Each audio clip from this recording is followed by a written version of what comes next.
तो स्टूडेंट आ गया मैं कक्षा 10 विज्ञान के अगले लेक्चर पे। जैसा कि बच्चों इस समय मैं जो है इस लेक्चर में प्रकाश के परावर्तन जो कि फिजिक्स का पहला चैप्टर बच्चों उसका न्यूमेरिकल मैं क्वेश्चन ले रहा हूँ। तो इसके पहले वाले वीडियो में भी प्रकाश के परावर्तन का मैं न्यूमेरिकल आंकिक प्रश्न कराया हूँ बच्चों। अगर उसको नहीं देखे हो तो जाकर उसको देख लो और जो है तब इसको देखो, तब पूरी बातें तुमको समझ में आएंगी। इसका अच्छा होगा कि तुम इसका जो है प्रकाश के जो है कक्षा 10 विज्ञान का प्लेलिस्ट पे जाओ और वहां से कक्षा 10 विज्ञान का स्टार्टिंग से वीडियो देखो। तुम्हें अच्छी बातें सब समझ में आ जाएंगी। सब बातें तुम्हें स्टार्टिंग से समझ में आ जाएंगी। देखो बच्चों क्वेश्चन लिया जाए। जैसे पहला क्वेश्चन आया, एक उत्तल दर्पण 20 सेंटीमीटर वक्रता त्रिज्या वाला है। पहला क्वेश्चन आया, एक उत्तल दर्पण 20 सेंटीमीटर वक्रता त्रिज्या वाला है।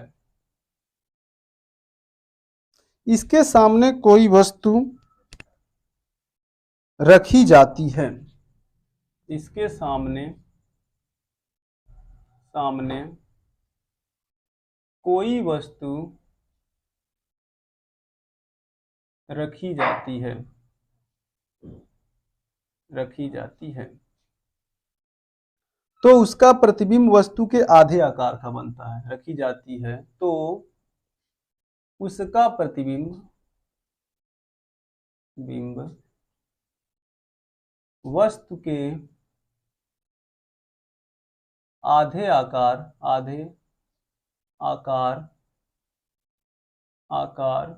का बनता है। क्या बोला गया? वस्तु तथा प्रतिबिंब की स्थिति ज्ञात कीजिए। वस्तु तथा प्रतिबिंब की स्थिति ज्ञात कीजिए। तो ये हुआ बच्चों क्वेश्चन। इस क्वेश्चन को किया जाए, जरा बच्चों इंक डाल लिया जाए। इंक डालने से क्या होगा कि जो भी चीजें लिखी जाएंगी थोड़ा जो है गाढ़ा रहेगा और तुम्हें अच्छे तरीके से दिखेगा वो सारी चीजें। तो मैंने बच्चों इंक डाला। अब देखो क्वेश्चन करते हैं। देखो समझो बच्चों क्वेश्चन क्या बोला कि एक उत्तल दर्पण 20 सेंटीमीटर वक्रता त्रिज्या का। सीधी सी बात, एक उत्तल दर्पण है उसकी वक्रता त्रिज्या तुमको दिया है। देखो ध्यान दो, तो यहां लिख लो उत्तल दर्पण की, ये मैं सॉल्व कर रहा हूं, हल कर रहा हूं इसका। वक्रता त्रिज्या, शॉर्टकट वक्रता त्रिज्या भी तुम लिख सकते थे। वक्रता त्रिज्या को बच्चों आर से डिनोट किया और यहां पे लिख दिया 20 सेंटीमीटर। अच्छा ध्यान दो, अगर यही अवतल दर्पण होता उसकी वक्रता त्रिज्या बोली गई होती तो -20 सेंटीमीटर लिखा जाता। इसका प्लस क्यों लिखा गया? क्योंकि देखो उत्तले होता है और इसका वक्रता केंद्र इधर पीछे होता है और तुमको पता है कि ये दर्पण है, ये ध्रुव होता है। इधर की सब ऋणात्मक, इधर की सब नहीं उल्टा बच्चों, इधर धनात्मक इधर ऋणात्मक। हालांकि इसका सी इधर होता है इसलिए इधर आर होता है यहाँ पे, इसलिए ये धनात्मक लिया गया। समझे?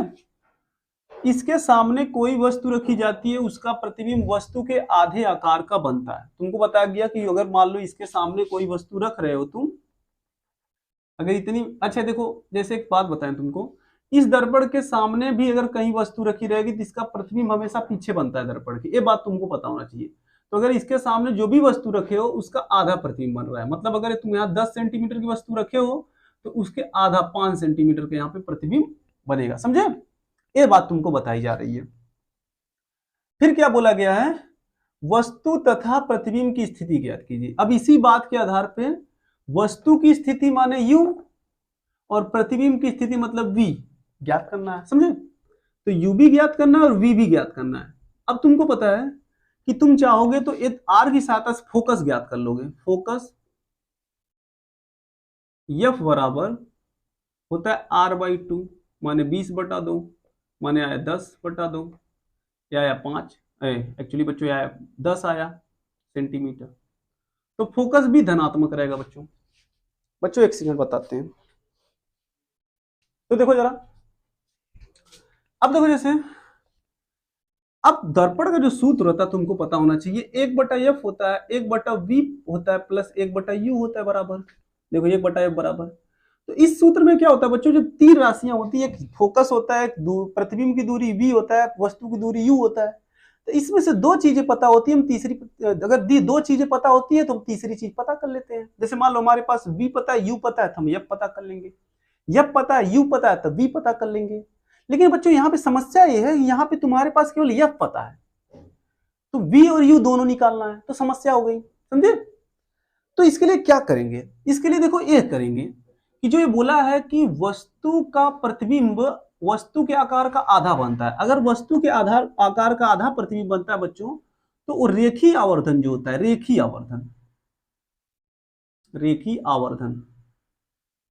आवर्धन यम बराबर 1/2 होता है। मतलब अगर आधा बनेगा, जैसे इतनी बड़ी वस्तु है, पृथ्वी ये वस्तु है, अगर प्रतिबिंब इसका आधा बन गया बाई चांस मान लो, तो रेखीय आवर्धन का मान 1/2 होगा। अगर दुगना बनता, जैसे इतनी बड़ी वस्तु इसका डबल प्रतिबिंब बनता, समझे बच्चे, तब ये रेखीय आवर्धन केवल 2 होता, बस समझे। तो रेखीय आवर्धन 1/2 होगा, आधा बनेगा तो यहाँ पे। और रेखीय आवर्धन का फार्मूला क्या होता है, यम बराबर I/O is equal to V/U, यहाँ निगेटिव भी रहता है, समझे। तो ये वाला फार्मूला देखो, हम लोग क्या करेंगे कि यम के जगह पे हम लोग V/U लिख देंगे, समझे। देखो V/U, क्योंकि यम के बराबर V/U भी है और I/O भी है, तो हम लोग V/U रखेंगे, तो क्या आएगा 1/2। तो यहां से U का तिरछा गुणा किया तो U का 1 में U, और इसका किया तो -2V, बस समझे। अब ये जो मान है, अब दर्पण का सूत्र लगा लो यहाँ पे। देखो दर्पण के सूत्र, दर्पण का सूत्र। अब यहां से दर्पण का सूत्र लगाओगे तो क्या आएगा, 1/f बराबर 1/v प्लस 1/u। यहां पे मान पुट कर दो, देखो यहां पे मान पुट किया जाए, 1/f का मान 10 पुट करोगे, 1/v को v ही रहने दो, प्लस 1/u का मान ए पुट कर दो, u बराबर -2v, तो u के जगह पे -2v, बस समझे। देखो u के जगह पे -2v, 1/10, ये देखो क्या आएगा 1/v, ये देखो ब्रैकेट खुलेगा तो माइनस प्लस का माइनस 1/2v। अब तुमको पता होना चाहिए बच्चों को v और 2v का एलसीएम 2v होता है। अब v से देखो 2v को काटा 2 बचा, तो 2 का मल्टीप्लाई 1 में तो 2, 2v से 2v पूरा कटा तो -1 का -1, 1/10। फिर 1/10 इधर देखो क्या आएगा, 2 में से घटा 1, 1/2v। तिरछा गुणा करो, 2v का 1 में तो 2v, 10 का 1 में 10, समझे बच्चे। यहाँ पे देखो लिख दो थोड़ा सा, v बराबर आएगा 10 के बटा 2, और v बराबर क्या आ गया 5। अब v का ये मान बच्चों क्या करना है, देखो यहां पे लिख दू, v का ये मान फिर क्या करना है, इस वाले में रख देना। तो u बराबर 2v होता है, -2v है, तो u बराबर हो जाएगा, अच्छा देखो एक बात तुमको बताएं,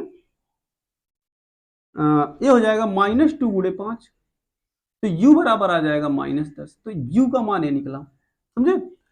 अब इसका फाइनल आंसर लिखा जाए बच्चों, देखो समझो जरा, इसको हटा दे, बातें समझो। तो यहां पे देखो लिखा जाए, जो u है वो वस्तु की दूरी है, वस्तु की दूरी u, वस्तु तथा प्रतिबिंब की स्थिति पूछा था, तो वस्तु की दूरी u -10 सेंटीमीटर। अब माइनस से क्या पता चला बच्चों कि वो दर्पण के सामने है, माइनस का मतलब दर्पण के सामने। अभी तुमको बताया था ना, ये देखो ये दर्पण हो गया उत्तल वाला, और माइनस में आया तो दर्पण के सामने, वस्तु दर्पण के सामने रहे, वैसे भी रहती है, यहां लिख दो दर्पण के सामने, तो आदमी समझ गया। और प्रतिबिंब की दूरी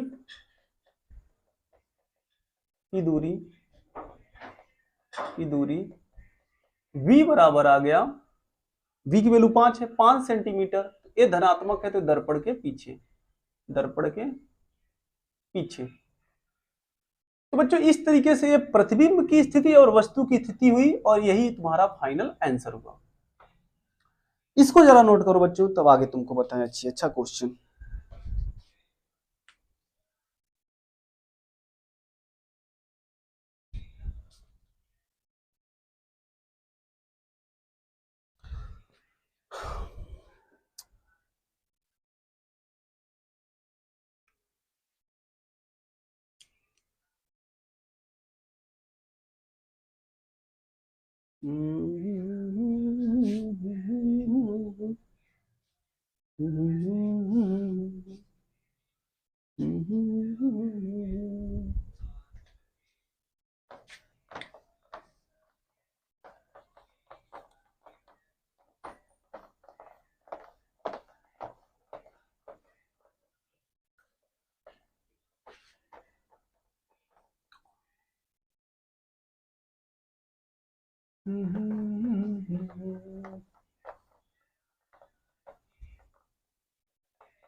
अच्छा बच्चों, अच्छा क्वेश्चन कोई लिया जाए, देखो समझो।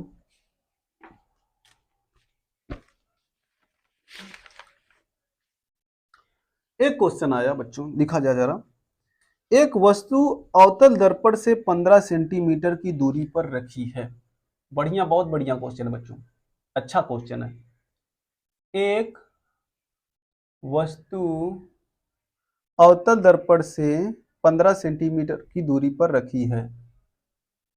अवतल दर्पण से 15 सेंटीमीटर दूरी पर रखी है, पर रखी है। अच्छा, इसका प्रतिबिंब वस्तु की ओर 30 सेंटीमीटर की दूरी पर बनता है। इसका प्रतिबिंब वस्तु की ओर और 30 सेंटीमीटर की दूरी पर बनता है। फिर बोला गया, यदि वस्तु 8 सेंटीमीटर की दूरी पर रहे तो, यदि वस्तु 8 सेंटीमीटर की दूरी पर रहे तो 8 सेंटीमीटर की दूरी पर रहे तो प्रतिबिंब का स्थान कहाँ होगा? प्रतिबिंब का स्थान कहाँ होगा? देखो सीधी सी बात समझा जाए बच्चों, तुमको बताया गया सीधी बात, देखो समझो। एक वस्तु अवतल दर्पण से 15 सेंटीमीटर की दूरी पर रखी है, ये मान लो अवतल दर्पण है। देखो फिगर में थोड़ा आप समझाया जाता है, फिगर बनाना जरूरी नहीं है, दिमाग में समझो। ये अवतल है, दर्पण है, और ये 15 सेंटीमीटर की दूरी पर एक वस्तु रखी गई है। यहां से यहां देखो 15 सेंटीमीटर है, ये वस्तु हुई 15 सेंटीमीटर की दूरी पर रखी है बच्चों। तो इसका प्रतिबिंब वस्तु की ओर 30 सेंटीमीटर, तो इसका प्रतिबिंब पीछे नहीं बनता, वस्तु की ही ओर बनता है 30 सेंटीमीटर। यहां मतलब यहां प्रतिबिंब बनता है, और तुमको पता है उल्टा बनता है अगर सामने बनता है तो। छोड़ो खैर, उल्टा वाली बात है हमको यही याद करनी है, सामने बनता है। तो यहाँ पे देखो 30 सेंटीमीटर की दूरी पर सामने बनता है दर्पण के, ये बात बोली गई पहले। फिर बोला गया कि यदि वस्तु 8 सेंटीमीटर की दूरी पर रहे तो क्या होगा? अब दर्पण वही है बच्चों, लेकिन वस्तु जो 15 पे थी वो 8 पे हो जाए, 8 सेंटीमीटर की दूरी पर रहेगा तो प्रतिबिंब कहां बनेगा, ये तुमको बताना है बच्चों। देखो ऐसा करते हैं, इस जो ए दिया गया स्टेटमेंट, इस स्टेटमेंट की सहायता से हम लोग इस दर्पण का पहले फोकस ज्ञात कर लेते हैं। देखो समझो, हमको क्या दिया गया? वस्तु की दूरी, वस्तु की दूरी u बराबर लिखेंगे -15 सेंटीमीटर। वस्तु की दूरी हमेशा माइनस में होती है, देखो समझो। अच्छा, प्रतिबिंब की दूरी देखो समझा दिया। प्रतिबिंब की दूरी यहाँ पर दर्पण की सामने ही वस्तु की ओर है, तो प्रतिबिंब की दूरी भी ऋणात्मक होगी, समझे? प्रतिबिंब की दूरी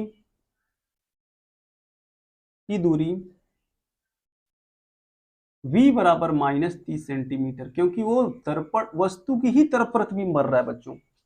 दर्पण के इस साइड निगेटिव, इस साइड पॉजिटिव होता है। दर्पण के वस्तु की तरफ वस्तु इधर होती है, वो इधर ही प्रतिबिंब बनेगा, तो प्रतिबिंब भी ऋणात्मक होगा बच्चों, समझे? देखो अच्छा, अब यहां से लिखा दर्पण का सूत्र लगा के फोकस निकाल लेते हैं। दर्पण का सूत्र और दर्पण का सूत्र क्या कहता है, 1/f बराबर 1/v प्लस 1/u। देखो समझो, तो 1/f बराबर, तो दर्पण का सूत्र ये हुआ 1/f is equal to 1/v plus 1/u। यहाँ पे जो है मान रख देंगे बच्चों, देखो 1/f इक्वल 1/v का वैल्यू क्या है -30 प्लस 1/u का मान क्या है -15, यहाँ पे रखा। देखो 1/f बराबर इसका माइनस ऊपर करा 1/-30, ये देखो माइनस प्लस का क्या हो जाना 1/-, ये माइनस प्लस का माइनस हो गया 1/15। अब देखो क्या होता है, अगर 30-15 मतलब दो संख्याओं का एलसीएम लेना पड़ेगा 30-15 का। अगर दो संख्याओं का एलसीएम लेना है और एक छोटी संख्या एक बड़ी संख्या, और छोटी संख्या के पहाड़ा में बड़ी संख्या आती हो, तो जो बड़ी संख्या होती है वही एलसीएम होती है। यहाँ पे 30 क्या हो गया बच्चों, एलसीएम हो गया। देखो 3 से 30 कटेगा तो एक बार में कटेगा, तो एक का गुणा इस एक में तो माइनस है। देखो इससे दो बार में कटेगा तो उस दो का इस एक में गुणा तो -2। 1/f की वैल्यू आई इतना। देखो और सॉल्व करो इसको, 1/f is equal to a minus का 1 माइनस का 2 -3, ये 30 हुआ। 1/f इज इक्वल टू एक माइनस का 1/10 हुआ। तो एफ की वैल्यू क्या हुई बच्चों, -10 सेंटीमीटर। तो देखो अवतल दर्पण है इसलिए फोकस जो है माइनस में ही आएगा, तो ये अपना फोकस का मान निकल गया। अब देखो क्या करेंगे, इस ये जो फोकस है, अब बाद में बताया गया कि बाद में समझ लो कि यहां से अपना फिर से क्वेश्चन समझो, यदि वस्तु 8 सेंटीमीटर की दूरी पर हो। अब देखो बदल दिया गया, वस्तु की दूरी u बराबर -8 सेंटीमीटर। वस्तु की दूरी हमेशा ऋणात्मक होती है? और देखो यहाँ पे तो प्रतिबिंब का स्थान कहाँ होगा, मैंने प्रतिबिंब की दूरी फिर से पूछा, प्रतिबिंब की दूरी, तो v तुम्हारा फिर से प्रश्न बन गया। अब देखो v निकालना है, तो जो दर्पण की फोकस वही दर्पण रहता है तो फोकस दूरी वही ही रहेगी, तो ये वाला फोकस दूरी हम लोग यहाँ यूज कर लेंगे। फोकस दूरी f बराबर -10 सेंटीमीटर यूज कर लेंगे, और फिर से वापस से ही दर्पण का सूत्र लगा दे के v का मान निकाल लेंगे। तो 1/f बराबर 1/v प्लस 1/u। या तो इसको v के फॉर्म में फार्मूला को चेंज कर लो, या तो यहाँ पे वैल्यू डायरेक्ट पुट कर दो जहां जिसकी वैल्यू हो। इसकी वैल्यू 1/-10, इसकी वैल्यू देखो क्या आएगी 1/v का v, क्योंकि v का वैल्यू निकालना है, प्लस 1/, ये -8 आपकी पुट होगा u का मान। तो इसका माइनस ऊपर करो 1/10 इक्वल टू देखो 1/v, ये प्लस माइनस का 1/8। v का मान निकालना है तो इन दोनों को इधर लिख लो, 1/v माइनस 1/8। बच्चों क्या होता है कि हम पूरा बराबर के इधर की चीज उधर लिख सकते हैं और इधर की चीज इधर लिख सकते हैं, वहां पे तब चिन्ह का कोई परिवर्तन नहीं होगा, ठीक ना। अब देखो इस 1/8 को बराबर के इस साइड से इस साइड भेजो, तो 1/v बराबर -1/10, ये प्लस का 1/8। अब इस चीज को कहते हैं पक्षांतर होना। देखो -1/8 इधर आया तो प्लस 1/8 हो गया। अब इन दोनों का क्या लेंगे बच्चों, एलसीएम लेंगे। तो 1/v इज इक्वल टू देखो 10 और 8 के एलसीएम ले लो यहाँ पे। तो चलो मैं तुमको बताऊं, 10-8 के एलसीएम यहाँ ले लो। देखो 10-8 के एलसीएम लो, तो देखो 2 से काटा 5 है 4, फिर 2 से कटेगा 5 नहीं 2, फिर 2 से कटेगा 5 नहीं 1, तो फिर देखो 5 से 1 तो ये देखो 8 40 हुआ। तो एलसीएम क्या हुआ बच्चों 40। देखो 10 से 40 में भाग दो 4 बार में गया, तो उस 4 का इस 1 में गुणा करो तो ऋण 4। 8 से भाग दो 40 में 5 बार में गया, तो उस 5 का इस 1 में गुणा करो तो 5। तो यहाँ से 1/v की वैल्यू क्या आ गई, 1/40 आया, -4 + 5। तो यहाँ से v का मान क्या मिल रहा है बच्चों, प्रतिबिंब की दूरी क्या मिल रही है, प्रतिबिंब की दूरी। अब की देखो v का मान जो मिला है वो +40 मिला है, ठीक ना। v देखो यहाँ से v का मान क्या होगा 40 आएगा, जो कि ऋणात्मक नहीं है। तो अगर ऋणात्मक नहीं है तो धनात्मक है, क्या समझे। तो अगर धनात्मक रहता है तो v बराबर 40 सेंटीमीटर, अगर धनात्मक रहता है दर्पण के पीछे रहता है, दर्पण के पीछे। तो देखो इसका आंसर यही हुआ जो हमसे पूछा जा रहा था कि अगर 8 सेंटीमीटर की दूरी पर वस्तु रख दी जाएगी तो प्रतिबिंब कहाँ बनेगा, प्रतिबिंब का स्थान कहाँ होगा, तो प्रतिबिंब का स्थान होगा 40 सेंटीमीटर दूर पर दर्पण के पीछे। तो ये इसका फाइनल आंसर हुआ बच्चों। इसको जरा नोट करो तब अच्छे अच्छा क्वेश्चन अगला ले कोई अच्छा क्वेश्चन।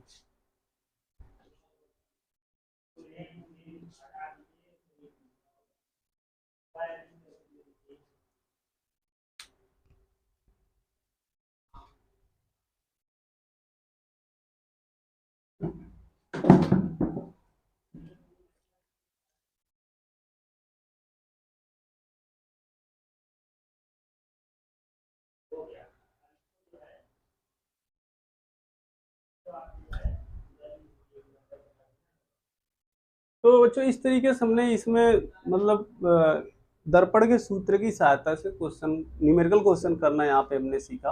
और ऐसे ही करा जाता है, जो मान दिया जाता है उसको नोट कर लिया जाता है, जो नहीं दिया जाता फिर दर्पण का सूत्र लगा करके उसको जो है ज्ञात कर लिया जाता है बच्चों। तो बच्चों आज के लिए बस इतना ही। तुम लोग देखते रहो एटॉमिक कोचिंग क्लासेज के सारे वीडियो और उठाते रहो अच्छे अच्छे फायदे। बच्चों आज के लिए बस इतना ही, मिलते हैं अगले वीडियो में, तब तक के लिए बाय बाय।